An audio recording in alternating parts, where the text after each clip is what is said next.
Hey everybody, today we're going to take a look at a freshly delivered Kickstarter game called Heroes Wanted, along with its two expansions, Champions and Masterminds, and Extra Extra, which we'll get to in a second.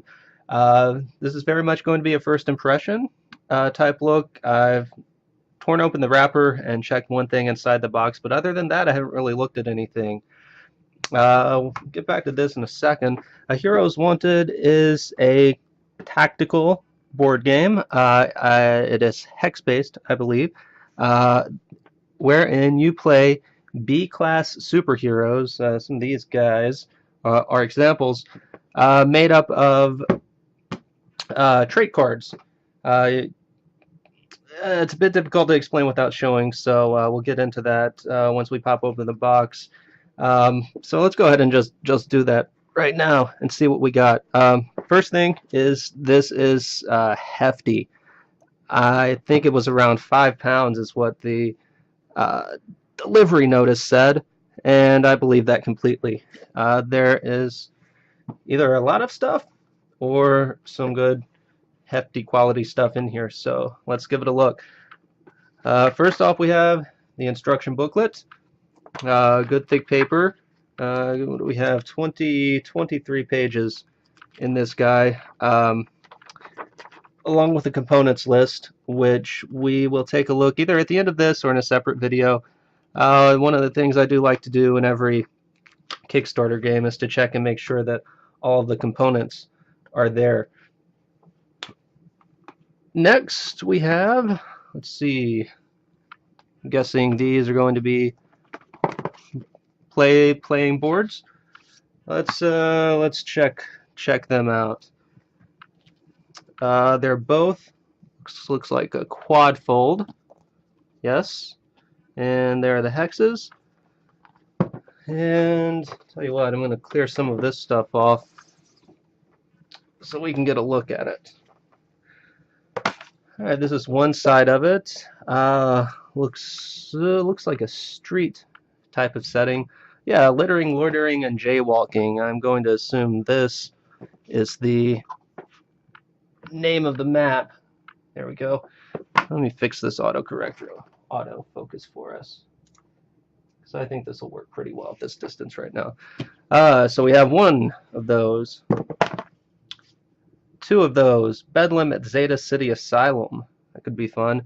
I really have no idea what all of these markings are yet. We'll get into that during a play session, but I am curious.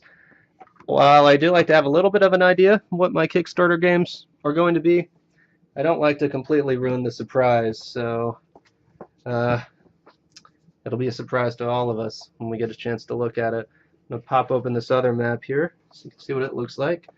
This is the Bootleg Battle Royale. Manufacturing plant of some sort, I'd say. And the Not So Funhouse, which is quite colorful. So those look like the four boards that come along with it. They are good quality, nice and thick, and completely wrapped around. And these are going to be the only exposed edges where it folds. These feel nice and sturdy, and like they will last quite a while. So let's see what else we have in here. This would be a player board, I'd say. These two spots are where you're going to create your hero, kind of like I tried to allude to earlier. You'll have a top half of a hero and bottom half of a hero to make a truly unique B-class hero who will have a bonus and a quirk, which is an optional gameplay element, I know, wherein on certain conditions you have to do something silly or zany or typically otherwise embarrassing. So we have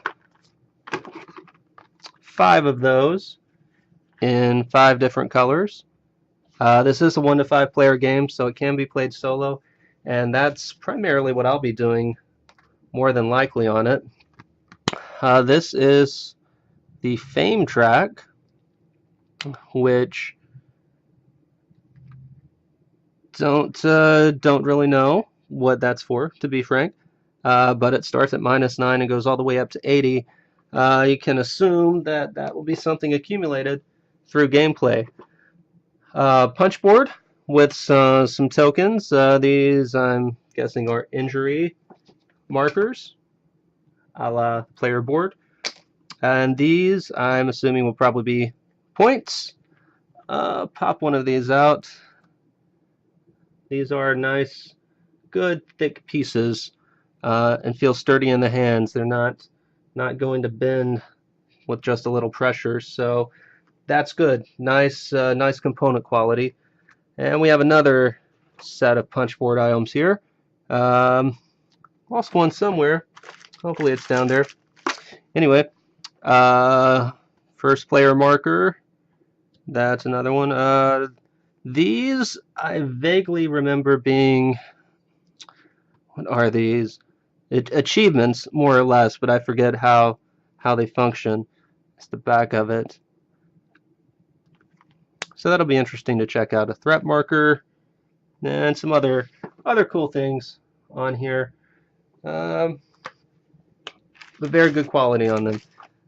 Ooh, now we have some pawns and tokens, but this is what I was doing and awing about. A nice collection of empty bags. This is a very, very nice touch that so few games I see do that in, but that's very, very helpful for storage. And although these are the only two punch boards, it'll be nice to have them separated into their own little baggies.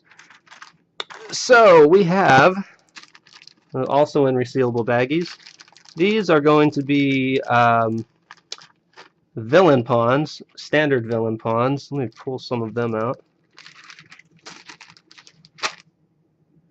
And these are pretty cool looking. See if I can get a better view on that for us. Yeah, there we go. Pretty cool looking. And these, I believe, are not super villain pawns, because that's going to be this one.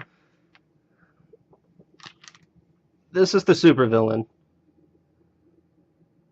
which actually turned out quite well. Not focusing on it very well, but kind of reminds me of maybe a Magneto or something of that with this cape and kind of domed head. Oh, okay. So these are henchmen, I think is their correct term. The guy on the right is a standard henchman, and the one on the left, the tan, is a slightly more powerful henchman. Again, I can't really tell you about the gameplay elements yet because I'm popping it open for the first time, but we will explore that in due time, I assure you. So as I mentioned, this is a 5-player game. So we have 5 player pawns in here, along with 5 matching dice, green, blue, purple, red, and yellow. And we also have some matching tokens, pawns you could even say, but tokens of those colors. Oh, the white one in there. I assume these are going to be used for some type of tracking, either on your player board and or on the fame track that we saw. So I mentioned an expansion pack. If you're worried about your Kickstarter order, the extra expansion is actually in the box. It is not even listed on the packing sheet, but according to the Kickstarter comments, no one has actually been missing this. Don't panic. Take a look in your box before taking any action, and it should be there. Again, no one as of yet has mentioned theirs actually being missing. And finally, we have a few decks of cards. Slide that out of the way. Get this. We have hero cards, quirk cards, villain cards. Let's pop these open. See what they look like. This will definitely explain how you can make a hero once you see this visually. If I can pop one of these open, that is.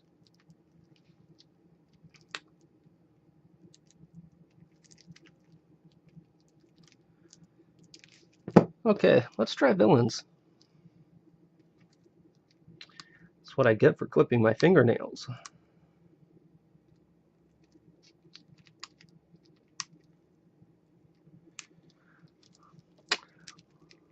Well, so we can see these are well packaged.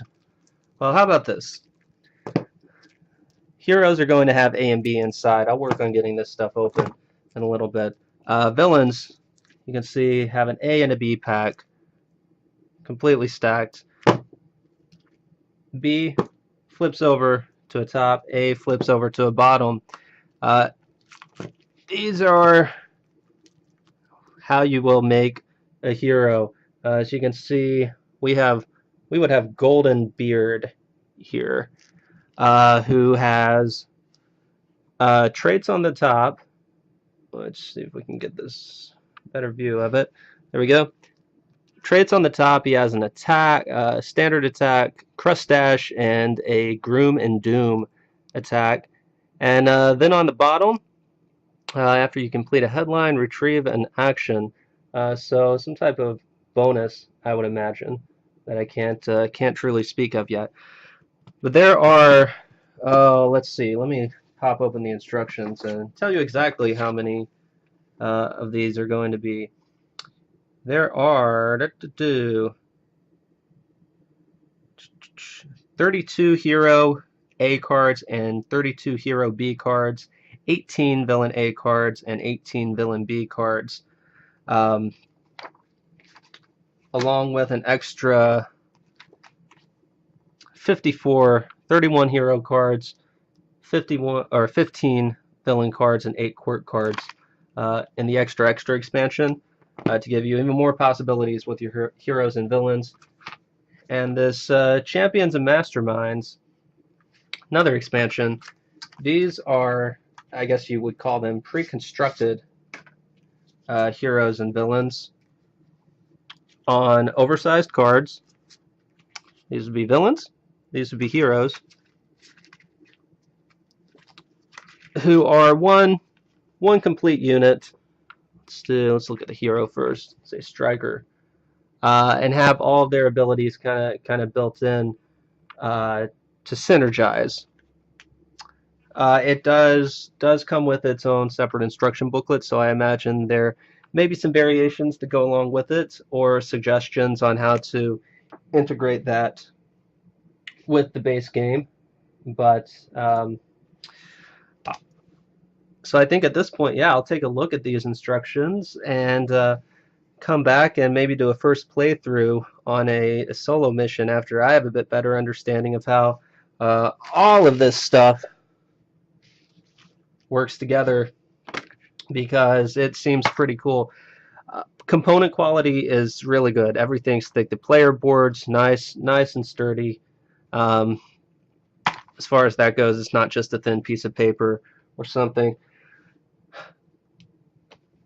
Game boards themselves, these are going to last for a while. This feels like about 2 pounds of the weight in and of itself. This is good, and it has a nice finish. You can even see it with the matte on it, the light shining directly on it. Very visible, very good. Same deal with the chipboard pieces.